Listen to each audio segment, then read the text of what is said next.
Yang kemarin ya, ya Allah, saya agak lupa. Assalamualaikum warahmatullahi wabarakatuh. Waalaikumsalam warahmatullahi Waalaikumsalam warahmatullahi wabarakatuh. wabarakatuh. Yang kemarin, Masya Allah, apa ya? Review dari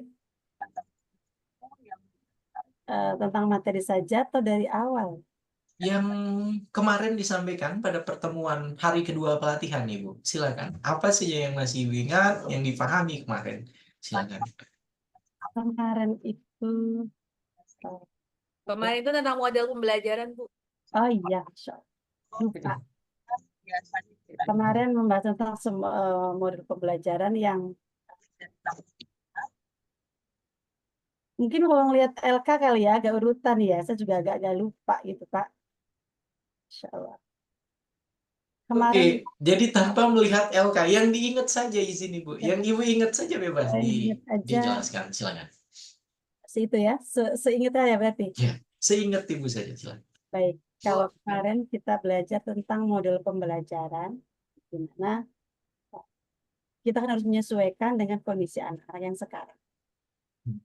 Model kemarin, setiap model kan ada kurang ada kelebihannya. Terus ada beberapa model yang sering dipakai, tapi karena kita beda-beda apa ya, saya guru matematika, jadi saya hanya agak paham ke bagian matematika saja. Oke. Untuk kemarin kita sebagai guru perlu mencari satu model yang pas, yang sesuai dengan apa yang akan kita sampaikan supaya anak-anak itu bisa enjoy gitu, bisa enjoy menerima, bisa apa ya, tidak boring mungkin ya, karena anak-anak itu mempunyai keunikan yang beragam, kemauan yang bermacam-macam. Nah, kita perlu menyesuaikan model pembelajaran supaya mereka itu pada saat masuk, kalau masih pagi mungkin masih oke lah, masih bisa dengan model yang kan anak-anak masih fresh. Nah, yang agak siang-siang itu yang ada mau pulang itu kan anaknya maunya pulang saja. Jadi itu perlu kita menerapkan model yang sesuai dengan jam itu. Mungkin diselingi dengan ice breaking yang seru-seruan atau apa. Terus kalau saya menggunakan model pembelajaran itu yang karena kadang-kadang bahasa kita terlalu cepat untuk anak kadang begitu. Jadi saya suka menggunakan model tutor teman sebaya. Karena dengan itu anak-anak biasanya dengan bahasa teman itu lebih paham daripada dengan bahasa guru. Karena kadang kita mengajar lebih dari 15 tahun, 20 tahun itu suka menganggap udah bisa lah, anak udah bisa lah gitu. Padahal mereka baru pertama kali dan kita udah berkali-kali gitu. Itu yang harus kita sesuaikan dengan kondisi anak. Terus kalau saya pakai tutor teman sebaya itu saya rasa ya cuman kesulitannya itu pada saat kita anak itu kan mencari yang apa ya, kadang-kadang mencari anak yang pintar apa namanya paham penuh itu agak susah gitu. Kadang-kadang gayanya itu oke tapi ternyata mereka hanya paham.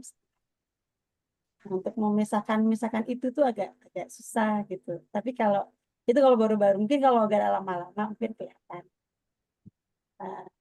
Mungkin yang saya ambil kemarin adalah itu aja sih, cara kita sebagai guru menyesuaikan model pembelajaran sesuai siswa-siswa kita supaya mereka dapat belajar dengan enjoy dan kita tahu bahwa anak-anak itu IT-nya lebih pintar daripada kita. Nah, itu kita harus belajar terus supaya bisa menyesuaikan paling tidak setara lah dengan mereka gitu. Gayanya mau apa? Mau bertiga kan nggak enak. Ya mungkin hanya tentang itu aja kali Pak yang kemarin saya ingat tentang modul pembelajaran.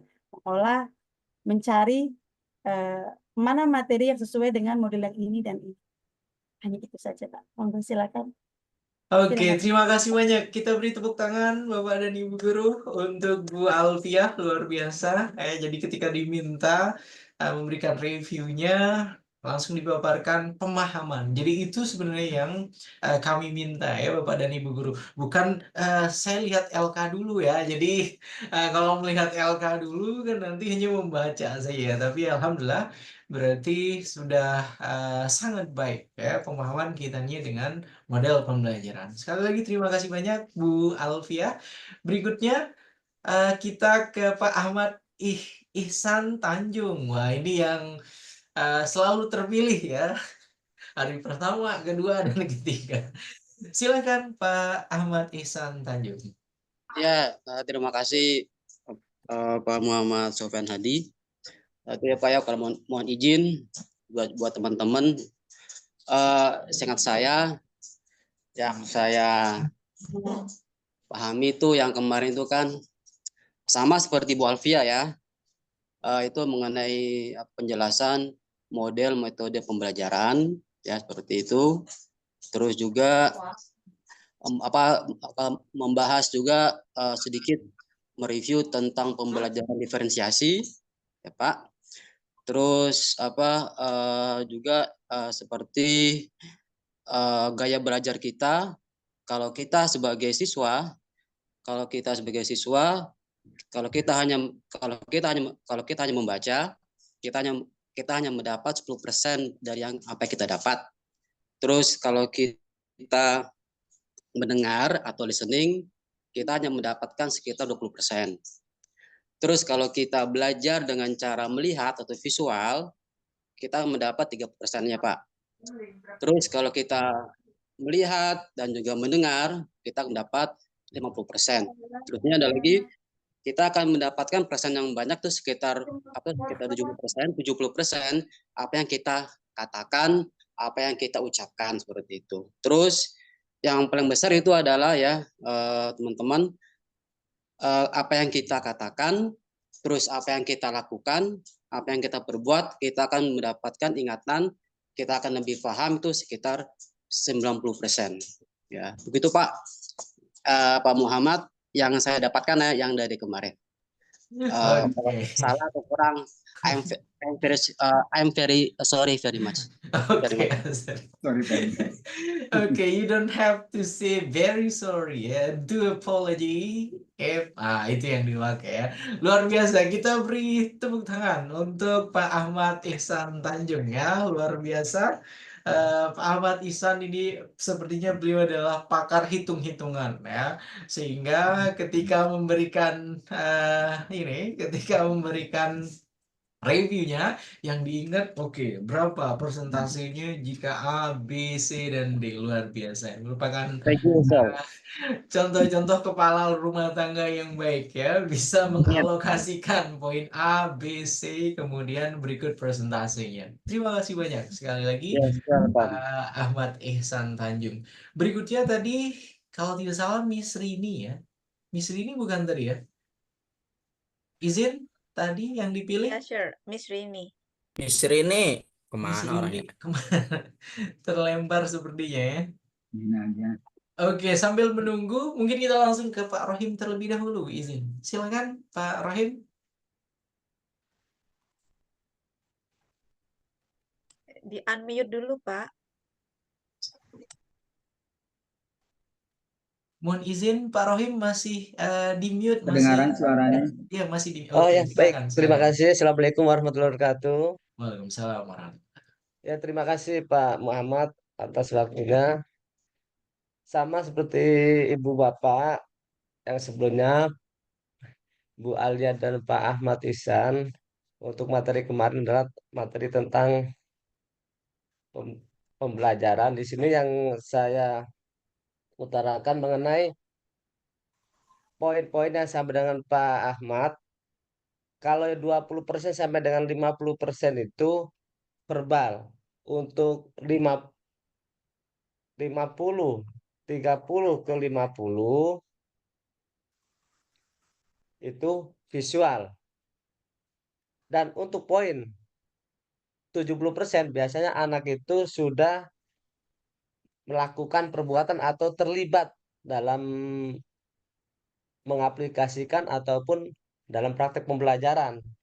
Dan yang terakhir kalau poin 90 itu sudah berbuat sesuatu apa yang dia dapatkan dari pembelajaran tadi. Baik, cukup. Kurang lebihnya mohon maaf. Terima kasih Bapak. Assalamualaikum warahmatullahi wabarakatuh. Waalaikumsalam warahmatullahi wabarakatuh. Kita beri tepuk tangan Bapak dan Ibu Guru untuk Pak Abdul Rahim ya. Terima kasih banyak Bapak. Jadi Bapak tadi sepakat dengan apa yang disampaikan oleh Pak Ahmad Ihsan Tanjung ya. Jadi kurang lebih sama gitu ya, pemahaman tentang model pembelajaran ya. Model pembelajaran yang sudah dibahas pada hari kedua pelatihan. Kemudian ada yang, maaf Pak, pemahaman saya beda dengan Pak Abdul Rahim. Oke, silakan kita berikan kesempatan mungkin ke Pak Surahman. Izin Pak Rahman, silakan. Baik Silakan Pak, Bapak. terima kasih. Assalamualaikum warahmatullahi wabarakatuh. Waalaikumsalam Waalaikumsalam warahmatullahi Silakan. Kalau wabarakatuh. pemahaman saya gini Pak, jadi anak belajar kalau hanya membaca gitu itu hanya pemahamannya 10% gitu. Kemudian kalau anak hanya mendengarkan apa yang kita ceramahkan itu pemahaman anak hanya 20%. Kemudian kalau dia hanya melihat yang kita di PPT atau apa saya tidak jelaskan itu hanya 30% pemahaman mereka maaf. Kemudian kalau kita menjelaskan kemudian dan juga mencatat gitu ya, melihat dan mendengar ini pemahamannya 50%. Sedangkan kalau dia bisa mengatakan dengan dikatakan dia ini dari materi itu berarti dia bisa sampai 70%. Itu lebih hebat lagi kalau dia dengan melakukan gitu. Dengan melakukan kayak contoh misalnya anak-anak dibawa ke pasar kemudian menghitung segala macam atau melihat harga dan lain-lain. Nah, itu pemahaman mereka kalau dengan melakukan itu kan 90%. Bahkan menurut saya mungkin lebih gitu ya. Teman-teman saya nggak komen. Itu pemahaman saya Pak, bukan yang mohon maaf ya Pak Drohib. Jadi pemahaman saya itu maksud saya itu seperti itu gitu. Jadi anak bisa 10% kalau hanya baca, 90% kalau dengan praktek gitu. Makanya besok ada PBJL ya. Insya Allah Pak Hilman itu Pak dengan PBJL dengan praktek ini dengan anak praktek langsung ke pasar atau dibawa kalau ekonomi ya kalau PKN mungkin dengan dibawa melakukan sesuatu. Kalau saya PKN insya Allah pemahaman anak itu 90%. Itu mohon maaf ya Pak Abdul. Punten Pak saya nangkap salah nangkap atau gimana. Mohon maaf, terima kasih. Oke, terima kasih banyak Pak Surahman ya atas masukannya sesuai dengan pemahaman yang dimiliki oleh Pak Surahman ketika mengikuti sesi hari ke-2 kemarin. Oke, baik, berikutnya karena Miss Rini-nya tidak ada, Pak Wahidin mungkin mau diganti dengan siapa? Satu orang, ibu-ibunya silakan. Pak Iya, Wahidin. nggak ada ya. Iya, terlempar Pak. Sebenarnya silakan. Siapa? Bu Reski Megajulia. Dari mana ini? Bu siapa? Bu Reski Mega Yulia. Bu Reski Mega Yulia. Halo Bu Reski. Oke, tidak ada sepertinya Bu Reskinya. Bu AI juga tidak ada ya hari ini ya. Ada yang kenal dengan Bu AI dan bisa diinfokan mungkin. Silakan Pak Wahidin, siapa? Dulu nih. Sebentar, Pak. Bu Nisa Mutia dari SMP Negeri 32. Ada nggak nih? Oke, Bu Nisa Mutia. Bu Halo Nisa. Bu Nisa.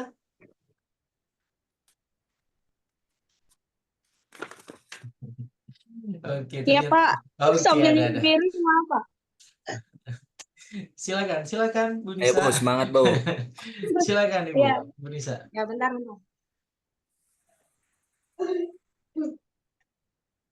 Kalau yang saya dapat, mohon maaf sebelumnya kemarin kan saya jam berapa ya? Jam 10-an itu berangkat ke sekolah. Kedengaran nggak Pak? Terdengar Ibu, terdengar, Iya. tapi wajah Ibu Berangkat. tidak ada. Yang ada hanya Lagi Ibu piring, Pak. berjubah Maaf. pink ya. Tidak apa-apa, silakan Ibu lanjut. Bagaimana Ibu? Kemarin yang saya dapat, karena saya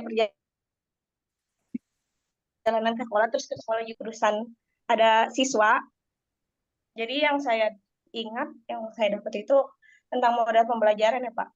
Hmm. Jadi kita sebagai guru, ya tadi karena kita sudah melakukan asesmen diagnostik, baik diagnostik ataupun kognitif, maka kita harus menyesuaikan model pembelajaran, strategi, dan apa, pokoknya itulah ya.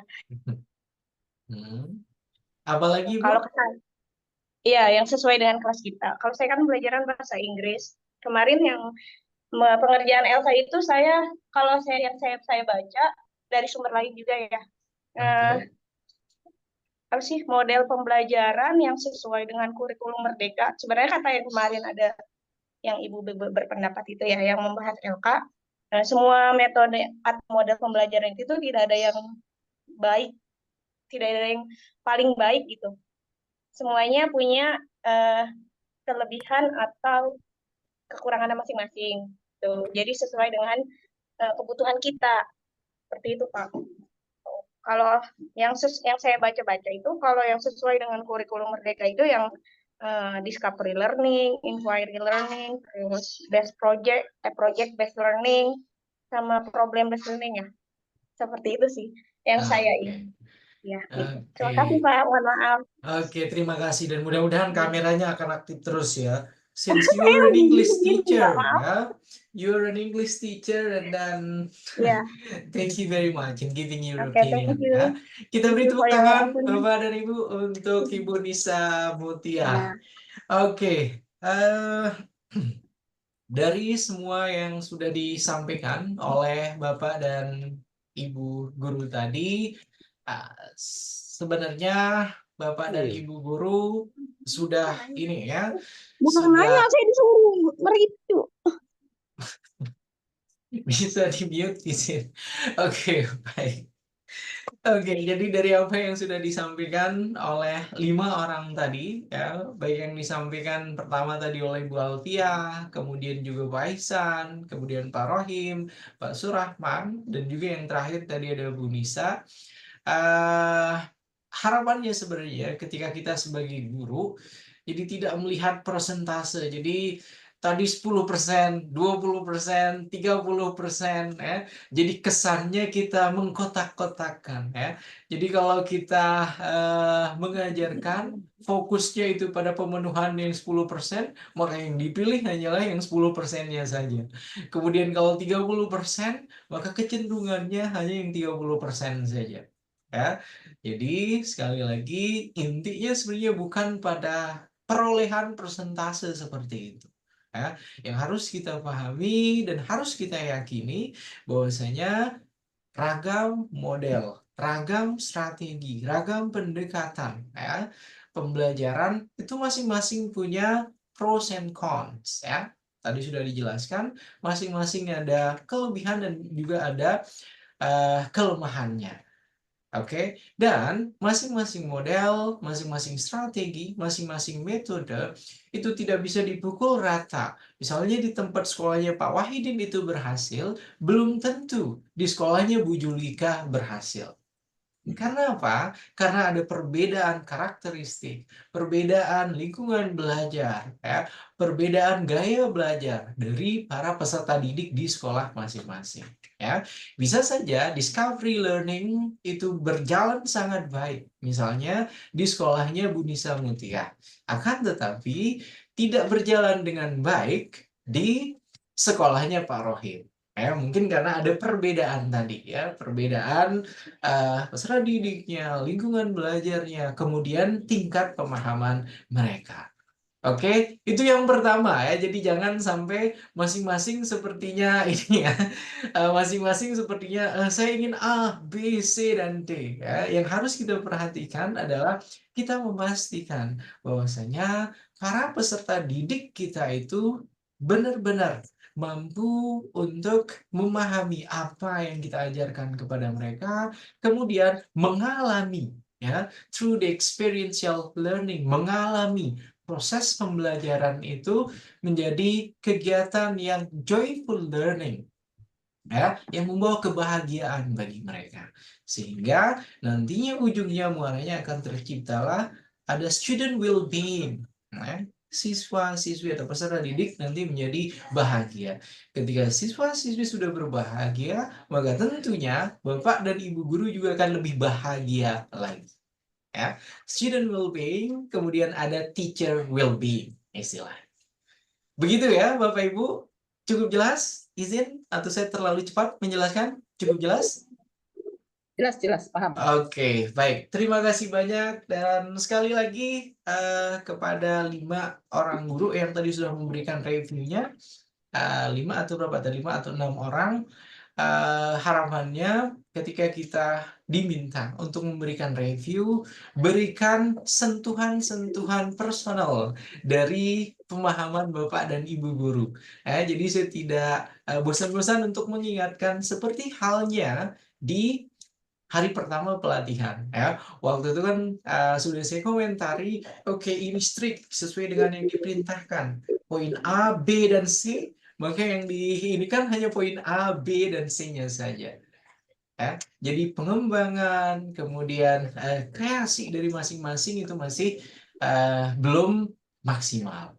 Begitu ya, Bapak Ibu? Cukup jelas ya? Oke, karena mereview sudah, berarti agenda berikutnya kita akan menonton video, Bapak Ibu. Menonton video, videonya tidak akan lama. Videonya ini hanya 5 menit saja. 5 minutes, and then you will try to understand problem-based learning. Ini merupakan model pembelajaran yang ada di dalam kurikulum Merdeka yang disarankan, kemudian di dalam guru penggerak, kemudian juga di PPG dalam jabatan maupun di PPG prajabatan. Jadi harapannya silakan, dan videonya ini video berbahasa Inggris. Harapannya semua akan memahami konsep dasar tentang problem-based learning dalam 5 menit. Saya mohon izin share screen, Bapak Ibu. Sudah bisa terlihat? Sudah bisa, Bapak Ibu? Belum, Pak, belum. Masih belum. Oke, baik. Sebentar. Belum dikirim. Gerak.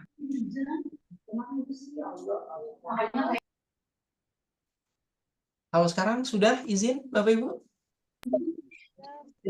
Belum, Pak. Belum, Pak. Udah, Pak. Sudah. Sekarang sudah. Sekarang sudah ya.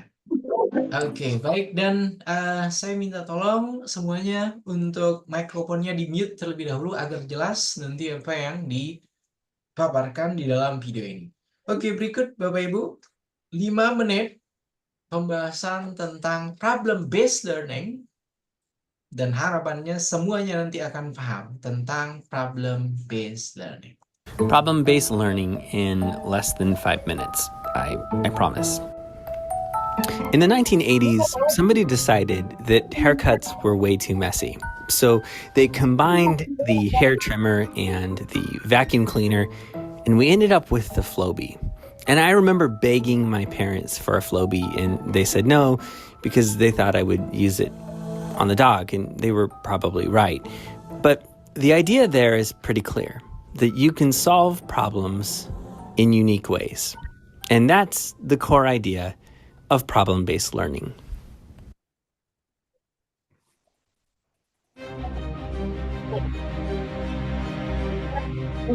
Number 1, the need for problem-based learning. School exists in a one-size-fits-all factory model where students are expected to passively consume content. But here's the thing, kids aren't widgets, and one-size-fits-all is great for socks but lousy for minds.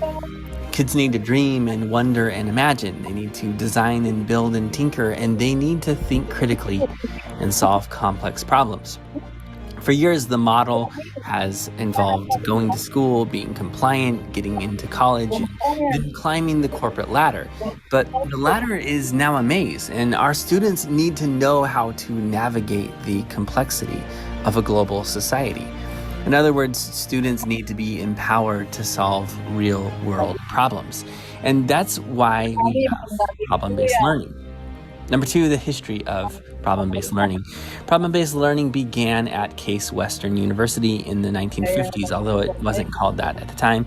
And the goal was to provide real-world problems for medical students to solve.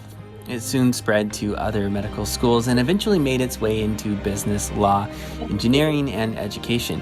And by the 1960s, you could find elements of problem-based learning within the new social studies framework of Macialis and Cox, as well as Herbert Thielen's group investigation model. Problem-based learning fits well within the social family of education because of the emphasis on real-world problems and human systems. It's not surprising that many of the problem-based learning theorists cite John Dewey's notion of democratic education, as well as Paulo Freire's concept of critical pedagogy. In other words, kids need to be engaged with solving problems within their world. And here's the description of problem-based learning. There are 4 different phases. Number 1, you present or identify the problem. In some cases, the teacher decides on the problem. In other cases, individual students or the entire classroom community presents the initial problem. Phase number 2, they develop a plan for solving the problem. Here, students work collaboratively in this phase where they figure out what they will do in order to solve the problem. In some cases, it's a really small plan of action, but sometimes they might engage in research, brainstorming, and ideation. And in a few cases, they might even decide to build a product. The next phase is the implementation of the plan. In this phase, students test out their plan to see if they can solve the problem. And then finally, they move to the last phase where they evaluate the implementation. Here, students analyze the results and they also reflect on the process. Now, here's the ideal context for problem-based learning. Problem-based learning works best when students solve authentic real-world problems. Math teacher Dan Meyer warns against solving problems that contain pseudo-context, where students solve problems that don't actually reflect the way the world exists. So it's important that the problems feel real to the students. In social studies, students might broker peace in a war simulation. In math, they might determine the most efficient route for a trip. In language arts, they might figure out if a novel should be adapted into a movie. And in science, they might do a science fair project. But the key idea here is that it is not project-based learning, it's problem-based. And that's because you don't have to design a product. You're simply solving a problem. Ideally, students will solve problems that actually exist in their own world. And here's where the technology comes in. Our devices have a slew of apps that once required additional time and resources. And the problem-based learning provides a model that taps into both the connective and creative capacity of technology so that students can access the tools and the information to solve these real-world problems. So that is basically problem-based learning in less than 5 minutes. Problem-based learning. Oke, cukup. Itu dia 5 menit tentang problem-based learning. Cukup jelas, Bapak Ibu? Cukup jelas? Little, Pak. Little. Just a little, Oke. sure. Just a little. Oke, Tapi baik. secara umum Jadi ini dari tadi yang bocor yang siapa ya? Oke, kita mute sih ya. Oke, baik. Jadi itu tadi 5 menit basic konsep atau konsep dasar tentang problem based learning atau pembelajaran berbasis masalah. Oke. Di awal video disebutkan bahwasanya the students, apa dia bilang tadi Bapak Ibu? They have apa? Unique ways in solving the problems. Mereka punya apa? Cara-cara unik. tersendiri. Ya, Cara-cara cara-cara unik. tersendiri untuk menyelesaikan permasalahannya.